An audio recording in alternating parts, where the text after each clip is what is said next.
last week when I was deep into the figuring out what to do with the Life Changer Challenge and how to come up with that and getting ideas for that, and I was really busy and all that good stuff, my uncle calls me.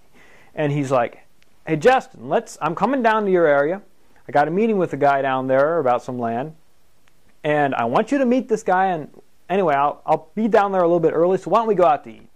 So I was like, sweet, cool, okay. We'll go out to eat. Hopefully the meeting and stuff won't last long because I got this big to-do list. So I met with my uncle out and we went and ate at, I'm not sure what the restaurant's called right now, but it was pretty good, pretty good. And we had to eat fast because the guy that he was meeting about this land didn't take him as long to get to the land as my uncle had thought. So we ate fast, we went over there to the land, and he wanted me to meet this guy for some reason. So we stepped out and we met this guy, and he was a little bit older gentleman, probably in his 60s or something.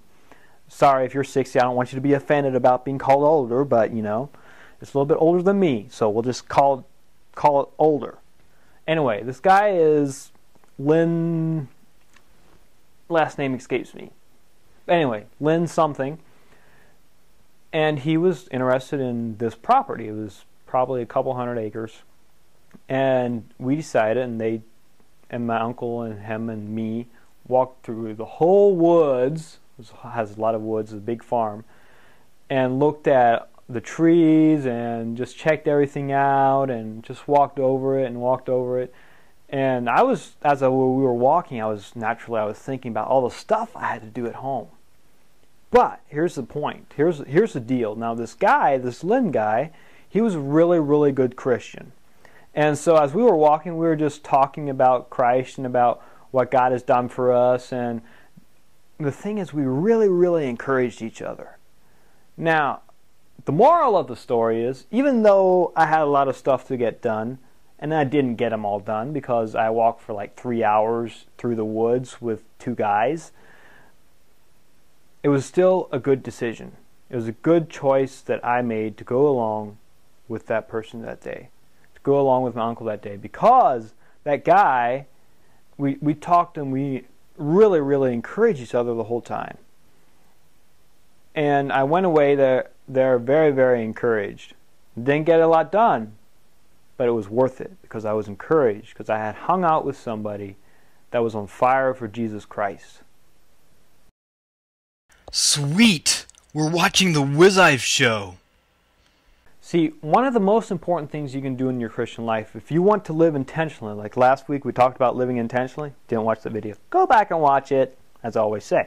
Anyway, we talked about living intentionally. One of the ways that as a Christian we need to live intentionally is to hang out with people that are also wanting to live intentionally. See, if you got two guys that get together that are both living intentionally for Christ, you're going to encourage each other all day long, like me and that Lynn guy did.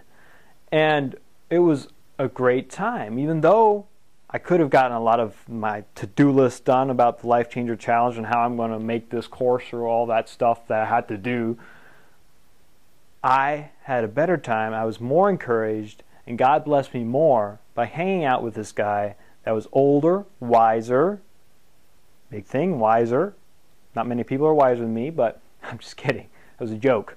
Laugh. Anyway, I hung out with this guy and it encouraged me.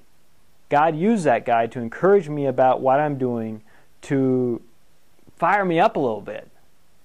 And see, that's what we need as Christians. We need those people that encourage us. We need to intentionally hang out with those people. We need to intentionally find those people and make a pointed choice to take some action and to invite them to go out to dinner or whatever, or go out to lunch or breakfast with us, so that we can encourage each other and so that they can encourage us. See, it's always one thing that I've always learned, even as I've been studying internet marketing stuff and for the last couple of years. One of the things that they always said is that you need a mentor. You need somebody that's doing the same thing, that's successful at it. And I can see that. I understand why, because if you have a mentor, if you have somebody that's a successful Christian, if you have somebody that's on fire for Christ, and you intentionally go out for breakfast with that person once a month or something, and that person just, he looks at your life and looks at what you did the last month, and he helps you through it. He encourages you, and he helps you put another one foot in front of the other, and keeps on going. I'm putting my foot in front of the other because you can't see that because the video is probably there. But anyway, the point is, he helps you. And the thing is, you need to have people like that in your life.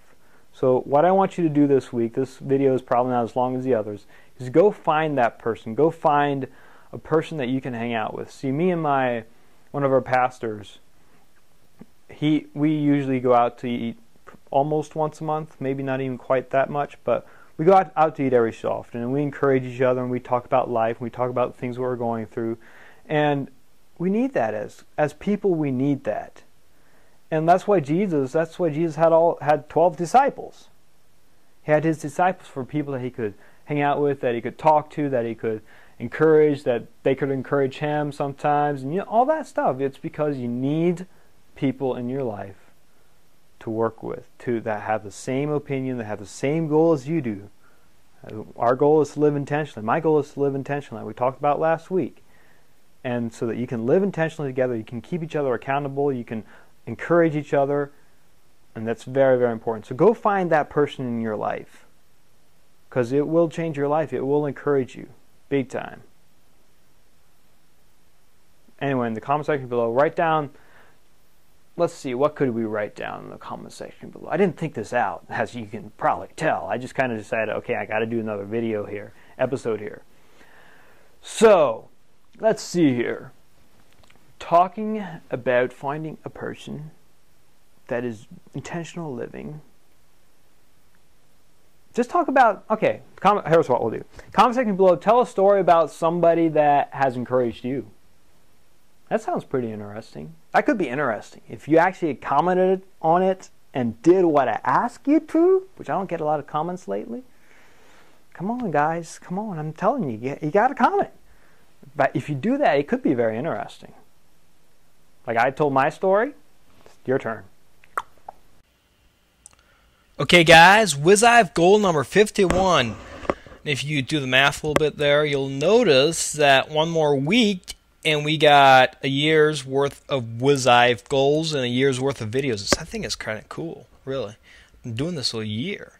Anyway, the goal is to hang out with like-minded people. And the reason that goal, I have this goal and made this video, is because of Proverbs 27:17, which says, "Iron sharpens iron, so one man sharpens another." See, if you hang out, like even this morning, I had breakfast with a friend of mine, and we talked for quite a while. But when we do that, we sharpen each other. We help each other to go through life to really make a difference. And so that's my challenge. This week, go find somebody to talk to. Go find someone that's like-minded, that you can just sit down and have a good conversation with, because it's very, very important if you want to sharpen yourself, if you want to become stronger in Christ, then do that. This is the part of the show that you've been waiting for, the biblical joke of the week. It'll probably be lame, but a little bit of funny. Oh yeah, that's the spirit. Okay, this is a pretty good joke. Here's how it goes. At the end of their first date, a young man takes his favorite girl home. Emboldened by the night, he decides to try for that important first kiss. With an air of confidence, he leans his hand against the wall, and smiling, he says to her, "Darling, how about a goodnight kiss?" Horrified, she replies, "Are you mad? My parents will see us." "Oh, come on, who's going to see us at this hour?" "No, please. Can you imagine if we get caught?" "Oh, come on, there's nobody around. They're all sleeping." "No way, it's just too risky." "Oh, please, please, I like you so much." No, I like you too, but I can't." "Oh, yes, you can. Please." No, I just can't. Please." Out of the blue, the porch light goes on, and the girl's sister shows up in her pajamas, hair disheveled. In a sleepy voice, the sister says, "Dad says to go ahead and give him a kiss, or I can do it. Or if need be, he'll come down himself and do it. But for crying out loud, tell him to take his hand off the intercom button." I need you to submit your biblical joke so that I can have it on the show. Now, how to do that? Well, you can either go to wizive.com and contact me, or you can go to YouTube and create a video response. This has been the Wiz Live Show. I hope you enjoyed it. My name, as always, is Justin Miller, and I'm out. We'll share heaven for all eternity. We'll share heaven for all